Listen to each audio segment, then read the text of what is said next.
हरे राम राम राम हरे हरे, हरे कृष्ण कृष्ण कृष्ण हरे हरे, हरे राम राम राम हरे हरे, हरे कृष्ण कृष्ण कृष्ण हरे हरे।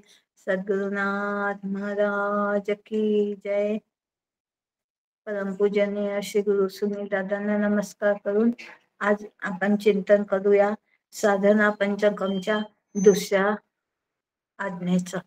दुसरी आज्ञा आहे, आपली विहित कर्तव्य कर्मे दक्षतेने करा, तदनुदितम कर्म स्वनुष्ठितया। म्हणजे आपली विहित कर्म दक्षतेने करा। आपल्याला पहिल्या याच्या आज्ञेमध्ये सांगितलं आहे की तुम्ही वेदांचा अभ्यास नियमित करा आणि वेदांचा अभ्यास त्यानुसारी तुमचे कर्तव्य कर्म अभ्यास करून सुद्धा बरोबर करा। म्हणजे वेदांमध्ये जे कर्तव्य कर्म सांगितले आहेत त्यानुसारी तुम्ही तुमच्या जीवनामध्ये सगळं व्यवस्थित कर्तव्य कर्म करा। आपण परमार्थामध्ये नुसतंच निष्क्रिय राहून होऊन राहा आणि नुसताच अभ्यास करत राहा अशी अपेक्षा नाही आहे। हे करताना सुद्धा अभ्यास करून त्याच्या अनुरूप व्यवस्थित चिंतन झाल्यावर त्या चिंतनानुसार व्यवस्थित आपलं कर्तव्य कर्मही केलं पाहिजे असं इथं येत आहे। म्हणजेच आपल्याला जन्माला आलेला माणूस कधीही कर्म केल्याशिवाय राहूच नाही शकत। आणि मग हेच कर्म जर आपण निष्काम केलं, व्यवस्थित केलं, तर रोजच्या जीवनात जे आपण करतो ते जर निष्कामतेने केलं तर आपलं चित्त शुद्ध होते, हा शास्त्राचा नियम आहे। मग आपण कोणते कोणते कर्म करतो रोज जीवनामध्ये?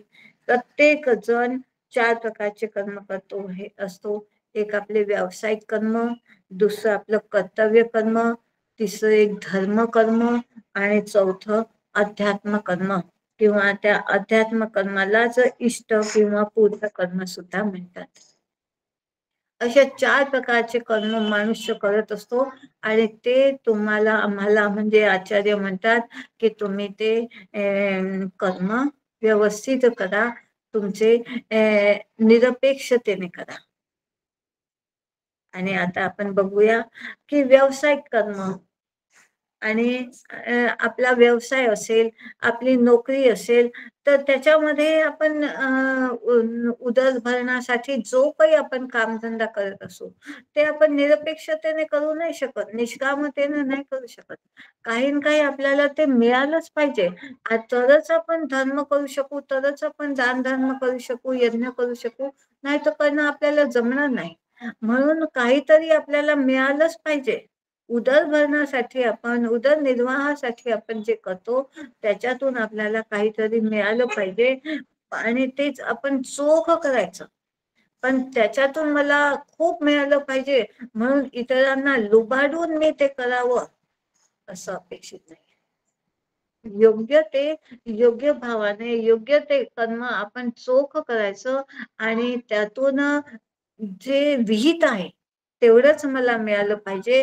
कर्मण्येवाधिकार असते मा फलेषु कदाचन।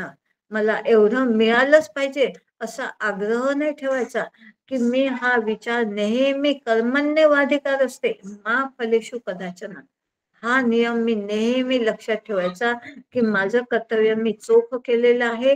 आता फळ जेवढं ईश्वराला देण्याचं माझ्यासाठी नियोजित असेल तेवढं मला मिळेल। असं जर मी करत असेल तर ते कर्म निष्कामच। दुसरं आपण करतो धर्म कर्म, म्हणजे पूजा पाठी वेदांतात सांगितल्याप्रमाणे जे पण आपण कर्म करतो, पूजेचं संध्या करतो, वेदविहित सर्व कर्म करतो, काल परत वेळ काल करणं सगळ्यांना काही शक्य नाही आहे। तर त्यासाठी कोणीतरी क्वचितच असं त्रिकाल संध्या करत असेल. हे सगळं सांगितलं आहे वेदांमध्ये, की प्रत्येकाने केलं पाहिजे. पण आजच्या कालपरत्वे कोणी हे करत असेल असं शक्य नाही. म्हणून त्यातही आपल्याला म्हणजे एक सोय करून दिलेली आहे तुकोबांनी, की नामे स्नान संध्या केले क्रियाकर्म त्याचा भवशम निवारेल. मग जो असा प्रत्येक कर्मामध्ये नाम घेत असेल, समजा आपल्याला आंघोळीचं श्लोक येत नसेल, आंघोळीच्या वेळेला बोलण्याचं, जेवणाच्या वेळेला म्हणण्याचं, असे जे वेगवेगळे श्लोक असतात असे आपल्याला नाही आले, तर काय तुकोबांनी सोय दिली आहे? नाम घ्या. येता जाता बसत उठता कार्य करता, देता घेता वदनी वदता ग्रास घेता, अशा रीतीने प्रत्येक कर्म करताना भगवंताच्या नामामध्ये ते केलं तर ते कर्म सेवा होऊन जाते, ते कर्म पूजा होऊन जाते. आणि त्याच्याबद्दलही मला काही मिळालं पाहिजे, हे देवा हे मी केलं आहे तर मला अशीच मिळालं पाहिजे, अशा अपेक्षेने काही करू नये. असं जे कर्माची एक ढाचा, एक साचा बसून दिलेला आहे, त्यानुसारी जर आपण उपासना कर्म करत असू तर, आणि धर्म कर्म करत असू, म्हणजे हे पहिलं ते झालं आहे निष्काम कर्माने काय झालं आहे, की ते आपण चित्त शुद्ध झालं. आणि हे दुसरं जे आहे धर्म कर्म, हे आपण निष्काम करत असू तर आपले ही निष्काम उपासना होऊन गेली. आणि त्यामुळे काय झालं तर चित्त शांत होते. म्हणजे जे शास्त्रामध्ये सांगितलेलं आहे कर्म, उपासना आणि ज्ञान, हे इथं सुद्धा लागू होऊन जाते. म्हणजे तो नियम आपण इथंही बरोबर बसवला आहे असं होऊन जाते.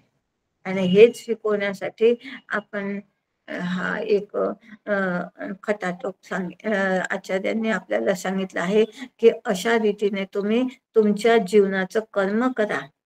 आणि एक मुद्दा अजून आहे, की आपण जे फूल पान, तुळशी पान, बेलपान हे सगळं वाहतो भगवंताला, पण ते कोणाचं आहे? त्याचंच आहे. सगळं पाण्यापासून सगळं, माझ्या मनाने सुद्धा सगळं पूर्ण त्याचं आहे. माझं मन सुद्धा त्याचं आहे, माझा देह सुद्धा त्याचा आहे. आणि जे माझ्या हाताने म्हणजे माझ्या देहाने मी पूजेचे सामान आणले आहे ते सुद्धा त्याचं आहे. म्हणूनच म्हटलं गेलं आहे तुकोबांनी, कासयाने पूजा करू देवराजा केशी राजा. म्हणजे हे सगळं तुझंच तर आहे आणि तुझी पूजा कशाने करू मी? माझ्याजवळ तर काहीच नाही आहे. मग जर मी त्याचंच घेऊन त्याला व्हायला आहे, तर मग कमीत कमी आपण एवढा तरी एक विचार ठेवावा, की मी काहीच जर मी भगवंताला वाहू नाही शकत, काही देऊ नाही शकत, तर मी मागू सुद्धा नाही. म्हणजे एक ही निष्कामतेची उपासना होऊन गेली. कोणतीही कामना ठेवल्याशिवाय, आणि ही कामना ही वासनाचा जन्म घ्यायला लावते. वासनेच्या संगे जन्म घेणे लागे. आणि हेच आपल्याला इथं जन्म मनातून सुटण्यासाठी जर करायचं असेल तर ही वासना नको. म्हणजे इथंच आचार्यांनी आपल्याला जन्म मनाच्या चक्रापासून वाचण्यासाठी एक मुद्दा महत्वाचा सांगून दिला, की कोणतीही कामना ठेवल्याशिवाय तू कर. अशा रीतीने आपण जर धर्म कर्म केलं तर मग ते व्यवस्थित होऊ शकते. आणि मग आपण काहीही न मागता व्यवस्थित ते पूजा किंवा धर्माचं काम, उपवास, देवपूजा, किंवा कोणतेही समाजाच्या याच्यात आपण पुष्कळ काम करतो देवळाचे हे ते, तर त्याच्याबद्दल मला समाजात काहीतरी वाव मिळाला पाहिजे किंवा देवाने मला काहीतरी दिलं पाहिजे याचा मोबदला, अशी अपेक्षा न ठेवता निष्काम भावनेने जर मी हे केलं असेल तर ही निष्काम उपासना होऊन जाते. आणि त्याचं फळ म्हणजे चित्त शांत राहते. नाहीतर मग चित्तामध्ये हुरहुर लागून जाते, मी हे केलं मला मिळालं नाही, मला हे पाहिजे होतं हे मिळालं नाही. अशी ही निष्कामता इथं चित्त शांतीसाठी कामी लागते. आणि आपण काही दिलंच नाही तर आपण कमीत कमी मागू नये, हा मुद्दा आपण आपल्या जीवनामध्ये फार महत्वाचा लक्षात ठेवण्यासारखा आहे, तो आपण ठेवावा. आणि तिसरं म्हटलं आहे कर्तव्य कर्म. कर्तव्य कर्म म्हणजे काय? आपण जे कर्तव्य कर्म आपल्या मुलाबाळांना मोठं करतो, की मी प्रत्येक आई वडील आपल्या मुलांना लहानाचं मोठं करतात, त्याला हवं नको ते देतात आणि त्याच्या शिक्षणासाठी, त्याच्या पालन पोषणासाठी खर्च लावतात, सगळं त्याचं करतात. तर मी हे माझ्या मुलाबाळांचं मी केलं असेल, तर ते हे मी निष्काम भावनेने करावं, की हाच मुलगा मोठा होईल आणि माझ्या म्हातारपणाची काठी होईल, अशी अपेक्षा न ठेवता मी कर्तव्य कर्म करायचे, अशी अपेक्षा आहे. मग त्याने माझं करावं की नाही, तो आई-वडील म्हणून मी माझं जे कर्तव्य आहे, ते मी करायचं आणि मुलगा म्हणून त्याचं कर्तव्य आहे, तो करेल की नाही, हे प्रारब्धाधीन सोडून द्यायचं. किंवा मी मुलगा आहे, तर मी माझ्या आई-वडिलांचं निष्काम भावनेने करायचं आणि त्यांनी माझ्या नावाने मग प्रॉपर्टी लिहून दिली पाहिजे, म्हणून मी करायचं, अशी अपेक्षा न ठेवता मी करायचं. कारण माझं कर्तव्य आहे, की मी माझ्या आई-वडिलांची सेवा केली पाहिजे. त्यांना हवं नको ते मी केलं पाहिजे. अशा रीतीने आई-वडिलांची करणं हे माझं कर्तव्य आहे. तेही मी निष्काम भावनेने करायचं. आणि माझ्या मुलाबाळांचं करणं हे माझं कर्म आहे, कर्तव्य कर्म आहे. ते पण मी निष्काम भावनेने केलं, तर ह्या दोन्ही ठिकाणी मी मुलगा असेल, तर माझ्या आई-वडिलांचं कर्तव्य जे आहे ते आणि मी आई-वडील असेल, तर माझ्या मुलाबाळांबद्दल जे माझं कर्तव्य आहे ते मी निष्काम भावनेने करावं आणि आई-वडिलांकडेही अपेक्षा नको आणि मुलांबाळांकडेही अपेक्षा नको. आणि शेवटी माझे तो करेल की नाही, हे संस्कारावर अवलंबून असते आणि प्रारब्धावर अवलंबून असते. की माझ्या प्रारब्धात ईश्वराने लिहिलं असेल, की माझे मुलं-बाळं व्यवस्थित माझं करतील, तर ते करतील. नाहीतर त्यांना ती बुद्धी ईश्वराने दिली आहे, असं समजून आपण तो विचार सोडून द्यायचा. असं जेव्हा आपण वागू शकतो, तेव्हा ते कर्तव्य कर्म निष्काम केलं आहे, कर्तव्य कर्म चोख बजावलेलं आहे, असं सांगितलं जाते. आणि चौथं कर्म आहे इष्टकर्म किंवा अध्यात्म कर्म. अध्यात्म कर्म म्हणजे जन्म मृत्यूतून सुटण्यासाठी मी जे केलं पाहिजे ते करणं म्हणजे अध्यात्म कर्म. हे निष्काम भावनेने मी तीव्र मुमुक्षू असला पाहिजे. माझी मोक्षाची तीव्र वाटचाल असली पाहिजे, की हे जे आपण 3 बघितले आहेत ते आपले कर्म व्यवस्थित चोख मनुष्य म्हणून ते चोख करणं हे तर माझं कर्तव्य आहेच. पण मी जेव्हा मनुष्य म्हणून भगवंताने मला जन्माला घातलेलं आहे, तर सर्वात श्रेष्ठ माझं कर्तव्य हेच आहे, की मी अध्यात्म कर्म केलंच पाहिजे. म्हणजे काय, या जन्म मृत्यूच्या चक्रातून मी सुटलीच पाहिजे, अशी व्यवस्था मला करता आली पाहिजे. कारण जन्म मला मिळावं हे माझ्या हातची गोष्ट नाही आणि कोठं मिळावा, कोणचे मला आई-वडील मिळावे, मला कुटुंबी कोणते मिळावे, मुलं-बाळं हे सगळं घर-दार, कुटुंब कसं मिळावं, हे काहीही आपल्याला चॉईस नसते. पण आणि मनुष्य जन्म दिला आहे. आपल्याला सगळ्यांना माहित आहे, की जेव्हा पाप आणि पुण्य समसमान होत असते, तेव्हा मनुष्य देहाची प्राप्ती होत असते.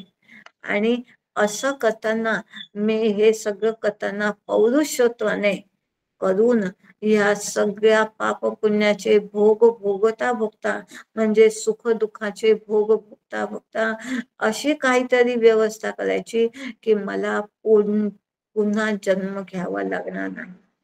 आणि त्याच्यासाठीच ही व्यवस्था आचार्यांनी सांगितली आहे, की प्रत्येक कर्म जर मी निष्काम केलं असेल, तर माझं नवीन प्रारब्ध तयार होत नाही किंवा हे कर्मफळ संचितामध्ये जमा होत नाही. आणि जर माझं नवीन प्रारब्ध तयार झालं नसेल, तर मग माझं काही जन्म घेण्यासाठी काही कारणच नाही राहत. म्हणजे मी जर वासना ठेवल्या नसतील, माझ्या चित्तामध्ये वासना नसतील. कठोपनिषदामध्ये म्हणतात आहे की कर्तव्यतेची सवय तो मी आत्मत्वे उरे. ही जी माझ्या जीवनामध्ये कर्तव्य सांगितली आहे ती आता माझी झालेली आहे. कर्तव्यतेची सवय म्हणजे ही माझी कर्तव्य मी छान केलेली आहेत, निष्काम केलेली आहे. आणि आता मी कसा उरलेला आहे? आत्मत्वे उरे. असा मी आत्मभावाने उरला पाहिजे. आणि मग हे देह यंत्र कर्तरे प्रारब्धावरे. मग ईश्वराला जेवढं माझं देहाचं प्रारब्ध त्यांनी लिहिलं असेल त्यानुसार माझे आयुष्य राहील आणि मग मी देह ठेवून देईल. पण ह्या ठेवण्याच्या वेळेस म्हणजे देह ठेवण्याच्या वेळेस जर माझ्या चित्तामध्ये काहीतरी वासना असतील तर मला जन्म घ्यावा लागेल. पण मी जर ह्या अभ्यासाने अध्यात्माच्या म्हणजे मी तीव्र मुमुक्षू असेल आणि मी जर व्यवस्थित कर्तव्य करून निष्काम असेल म्हणजे कोणतीही कामना नसेल, कोणतीही वासना नसेल आणि मी आत्मरूप झालेला असेल म्हणजे देहबुद्धी ते आत्मबुद्धी करावी जे समर्थाने म्हटलं आहे त्यानुसार माझी आत्मबुद्धी झालेली असेल तर मग तो जो यमदेव येणार त्याला नेण्यासाठी काही सूक्ष्मदेह जात असतो.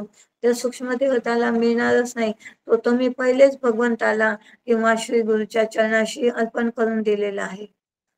मग तो काय नाही, तो रिकाम्या हाताने परत गेल्यावर मग जन्माची किंवा मरणाची जन्मच नाही घेतला तर मरण नाही. आता मी हा जन्म घेऊन घेतला आहे तर मरण तर येणारच आहे. पण दुसऱ्यांदा मला मरण यायला नको म्हणून दुसऱ्यांदा जन्म नको अशी व्यवस्था मला मनुष्य देहातून करून घेता आली पाहिजे. आणि ही व्यवस्था करणं माझं प्रथम कर्तव्य आहे.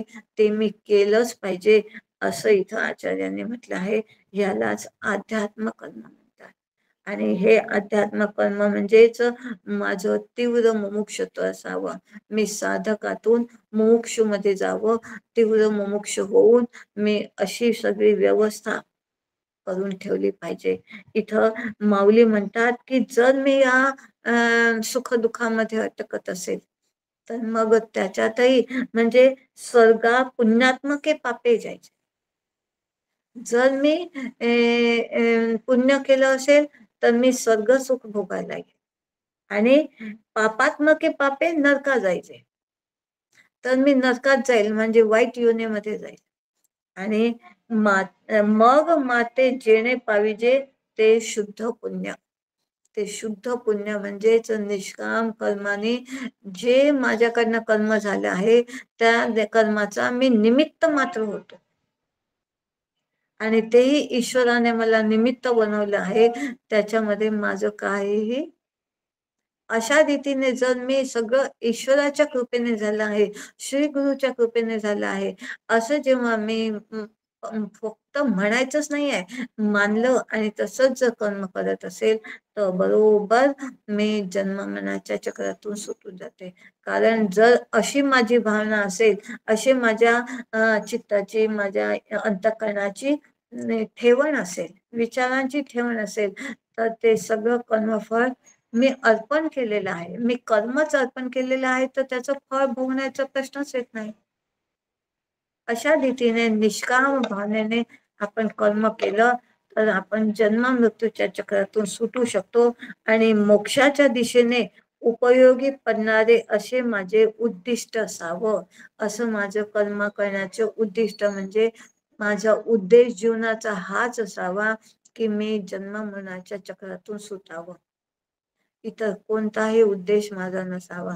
त्यासाठी मना सज्जना भक्ती पंथेची जावे. ही भक्ती सुद्धा मला काहीतरी मिळावं अशा अपेक्षेने करायची नाही. आपण देवाची हे ते पूजा मानतो, भक्ती करतो आणि ही जी देवी देवता आहेत ते आपल्या अपेक्षा पूर्ण करू शकतात पण आपल्याला मोक्ष नाही देऊ शकत. मग काय करायचं? मी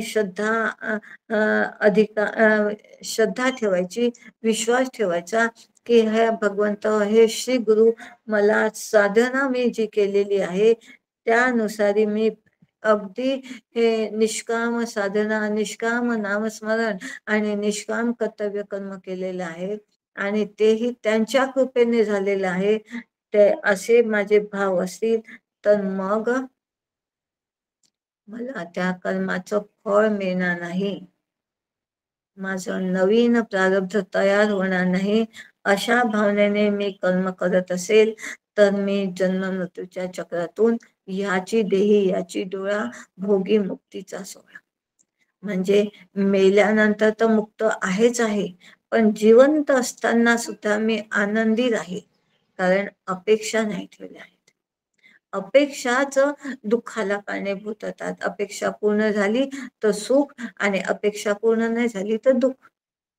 असं मी सुख दुःखाला बळी पडणार नाही. मी माझ्या जीवनामध्ये असे तोपर्यंत आनंदात राहील, तो मी आत्मत्वे उरेल, असं मी आत्मभावाने मी उरेल. आणि मग माझं जेव्हा या देहाचं ठेवण्याचा वेळ येईल तेव्हा मी आत्मभावाने ठेवेल. असं जेव्हा होते तेव्हा माणूस जन्म मनातून सुटत असतो आणि हे चिंतन करून आपण ते आपल्या जीवनात उतरवावं. अशा रीतीने मी माझ्या जीवनामध्ये वागावं, असं कर्म करूनही मी जन्म मनातून सुटावं, अशी दक्षता मी ठेवली पाहिजे. हेच इथं आचार्यांचं म्हणणं आहे आणि ते मी ठेवलं पाहिजे. असं आपण करूया. श्रीराम जय राम जय जय राम.